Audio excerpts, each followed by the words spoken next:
السلام علیکم ورحمۃ اللہ وبرکاتہ۔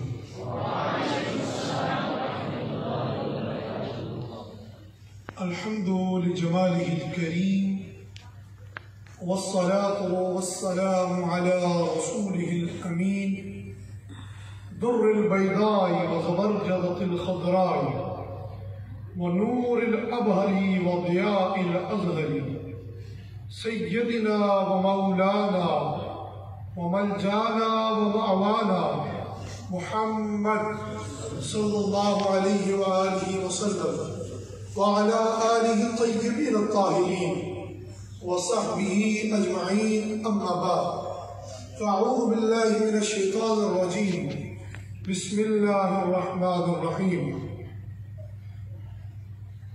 انما یخشی اللہ من عباده العلماء، صدق اللہ العظیم۔ وعند ابی حنیفہ وابن سیرین رضی اللہ تعالی عنہما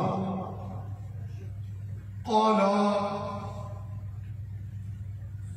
وقرأ هكذا: انما يخشى الله من عباده العلماء، او كما قال: ان الله وملائكته يصلون على النبي يا ايها الذين امنوا صلوا عليه وسلموا تسليما۔ اللهم صل على سيدنا ومولانا محمد النبي الذي كان عليا في درجاته، فاطما في تطهيراته، حسنا في صفاته، شهيدا في تجلياته، زين العابدين بعباداته، باقرا في علم الأولين والآخرين بمعلوماته، صادقا في أقواله، كاظما في جميع أحواله، متمكنا في مقام الرضا، جوادا كفه عند العطاء، هاديا إلى سبيل النجاة، عسكريا مع الغزاة، مهديا إلى طريق اليقين، غياث المستغيثين، صلوات الله عليه وعليهم أجمعين۔ سب سے پہلے میں انتہائی مشکور ہوں اس جامعہ کا، اس ادارہ کا، اس کے جتنے یہاں حضرات اکرام موجود ہیں تمام کا، جنہوں نے مجھے یہاں مدعو کیا اور مجھے یہ سعادت نصیب ہوئی کہ آپ حضرات کے گوش گزار چند معروضات پیش کروں گا۔ اللہ رب العالمین جل وعلا میری اس حاضری کو قبول فرمائے۔ ابتدا اس بات سے ہے کہ ایک علم ہے کہ جس سے آتی ہے انسان میں شیطانی، ایک علم ہے کہ جس سے آتی ہے انسان میں شیطانی، ایک علم ہے کہ جس سے ہوتی ہے یہ خاک بھی نورانی، وہ علم کہ جس سے یہ خاک میں نور پیدا ہوتا ہے، وہ علم کہ جس سے اس خاک کے اندر عاجزی پیدا ہوتی ہے، وہ علم کہ جس کے ساتھ انسان کا کردار شستہ اور عمدہ ہوتا ہے، وہ علم کہ جس کے ساتھ انسان کی یہ ظاہری ساخت ہے، جو انسان صورتاً تو انسان بن چکا ہے، اب اسے ضرورت ہے کہ یہ مانن بھی انسان بن جائے، اس کے لیے اسے ضروری ہے کہ یہ وہ نور والا علم حاصل کرے۔ اب اس کے لیے اسے ضروری ہے کہ یہ کسی ایسے اللہ کے درویش سے علم حاصل کرے کہ جس نے اس علم کو ظاہری طور پر حاصل کیا ہو، پھر اپنے باطن پر اسے وارد کر کے اس کے نور کو تمام جہان میں بکھیر دے۔ وہ نور علم وہ نور بنتا ہے کہ جس کو وارد کیا جائے اپنی ذات پر۔ کریم جانے جانا صلی اللہ علیہ وآلہ وسلم نے ارشاد فرمایا، آپ نے فرمایا العلم علمان، علم دو طرح کے ہیں، فرمایا ایک علم وہ ہے ثابت علی اللسان، اس کی حکومت زبانوں پر چلتی ہے، وہ علم وہ ہے کہ جو زبانوں پر چلتا ہے، اور دوسرا علم وہ ہے جو ثابت علی القلب ہے، وہ علم وہ ہے جس کی حکومت دلوں پر چلتی ہے۔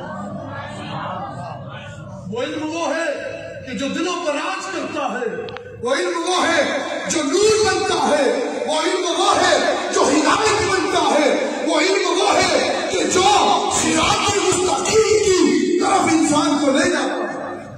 اللہ کریم ہمیں وہ علم عطا فرمائے کہ جو علم ہمیں عاجزی عطا فرمائے، وہ علم عطا فرمائے کہ جس کو حاصل کرنے کے بعد ہم میں عاجزی آئے۔ کہ علم کو حجاب اکبر بھی کہا گیا ہے۔ علم حجاب اکبر ہے۔ کس شے سے حجاب اکبر ہے؟ حجاب کہتے ہیں کسی شے کا مستور ہو جانا، کسی شے کا چھپ جانا۔ اجی کس شے سے چھپ جانا؟ علم کا حاصل کر لینا، پھر اس کے بعد کسی شے کا چھپ جانا اور اس علم کا سب سے بڑا پردہ بن جانا۔ یہ اکبر کیا ہے آپ لوگ مجھ سے بہتر جانتے ہیں۔ ایک کبیر ہے اور ایک اکبر ہے، غور فرمائیں ذرا اس بات پہ۔ یہ نہیں فرمایا العلم حجاب کبیر، بلکہ فرمایا العلم حجاب الاکبر۔ یہ علم حجاب اکبر بنتا ہے اس صورت میں کہ جب علم حاصل کرے انسان اور کرنے کے بعد اس میں تکبر آتا ہے۔ کریم جانے جانا صلی اللہ علیہ وآلہ وسلم نے ارشاد فرمایا جس بندے نے علم حاصل کرنے کے بعد اللہ کے لیے تواضع اختیار کیا، رفع اللہ تعالیٰ فی الدنیا والآخرہ، اللہ پاک اس بندے کو دنیا اور آخرت میں بلندیاں عطا فرما دیتا ہے۔ عاجزی ہونی چاہیے۔ علم حاصل کرنے کے بعد آپ دیکھیں اب راستے پر جب جاتے ہیں تو آپ مجھے یہ بتائیں کہ جو بینا ہوتا ہے کیا اس کو ضرورت اور حاجت ہوتی ہے کہ اس کا ہاتھ پکڑ لیا جائے؟ اس کو ضرورت اور حاجت ہوتی ہے اس بات کی کہ اس کا ہاتھ پکڑ کے اسے راستہ پار کروایا جائے؟ ایک بندہ وہ ہے جو نابینا ہے، جسے نظر نہیں آتا، اب اس کو جو بھی راستے پر دیکھے گا اس کا ہاتھ پکڑ لے گا اور اسے راستہ پار کروا دے۔ ایسا ہے یا نہیں؟ ایسا ہی ہے نا؟ تو جب بندہ کوئی گناہگار ہو اس سے تم محبت کرو اور اس سے شفقت سے پیش آؤ اور اسے اپنے قریب کرو، اپنے قرب میں لا کے اس پر ایسا رنگ چڑھاؤ کہ وہ بھی اللہ اس کے رسول کے عشق میں مبتلا ہو۔ یہ اسے تمہاری زیادہ ضرورت ہے۔ بندہ کی جس کے پاس علم ہے اور ایک بندہ جس کے پاس علم نہیں ہے، جس کے پاس علم نہیں وہ زیادہ ضرورت مند ہے کہ اس سے محبت کی جائے اور پھر اسے بھی شفقت اور محبت کے ساتھ اس علم کی محبت عطا کر دی جائے۔ اللہ پاک نے قرآن مقدس میں ارشاد فرمایا انما یخشی اللہ من عبادہ العلماء، فرمایا کہ یہ علماء جو ہے ان کی ایک صفت یہ ہے کہ یہ اللہ سے خشیت اختیار کرتے ہیں، اللہ سے ڈرتے ہیں، خوف ان کے دلوں میں اللہ رب العالمین جل وعلا کا ہوتا ہے۔ پھر اسی کو حضرت نعمان بن ثابت امام اعظم ابو حنیفہ نے اور ابن سیرین نے اس قرات کو یوں بیان فرمایا، وہ فرماتے ہیں یہاں مراد انما یخشی اللہ کی جگہ انما یخشی اللہ من عبادہ العلماء ہے۔ فرماتے ہیں اس کا معنی یہ ہے کہ اللہ پاک یعظمون ہے، یہاں یخشا کا معنی کہ اللہ رب العالمین جو بندہ علم حاصل کرتا ہے اس کی تعظیم فرماتا ہے، اس کی تقریر فرماتا ہے اور اس کے مقام کو دنیا اور آخرت میں بلند فرما دیتا ہے۔ جو بندہ علم حاصل کرتا ہے یہ معمولی نہیں ہے کہ اس کے پاؤں کے نیچے فرشتے اپنے پر بچھاتے ہیں، اور اللہ جس سے ہدایت کا ارادہ فرماتا ہے من يريد الله بخير يفقهه في الدين وانما انا قاسم والله يعطي، فرمایا جس سے اللہ بھلائی کا ارادہ فرماتا ہے اسے دین کا علم عطا فرما دیتا ہے۔ دین کا علم حاصل کرنے کا مقصد کیا ہے؟ سب سے پہلا اس کا مقصد یہ ہے کہ اللہ جل وعلا کی رضا کو حاصل کیا جائے، اللہ جل وعلا کی محبت کو حاصل کیا جائے کہ ہم اس صورت انسان میں آئے ہیں، اب اس حقیقت انسان کو پہچان کے ہم اپنے باطن کو اس علم کے نور سے منور کر کے اپنے باطن اور ظاہر کو ایک کرنے اور اپنے مولا کے رنگ میں رنگ جائیں۔ یہ علم حاصل کرنے کا پہلا مقصد ہے۔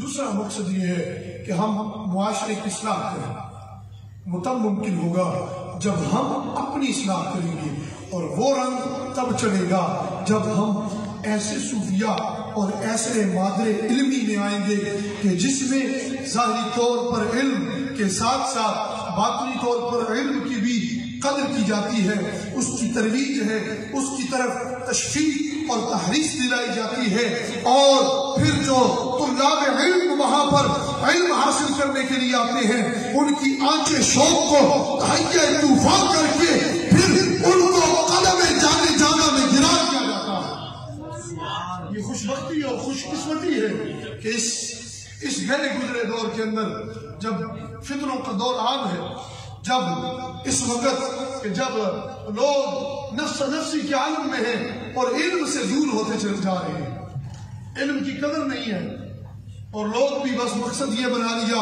ہمارے طلاب علم نے کہ علم فقط اس لیے حاصل کرنا ہے کہ ہمیں سند مل جائے۔ جیسا کہ وہ کچھ لوگ ہیں وہ یہ کہتے ہیں ایسا کرو گے تو جنت ملے گی، ایسا کرو گے تو حور ملے گی۔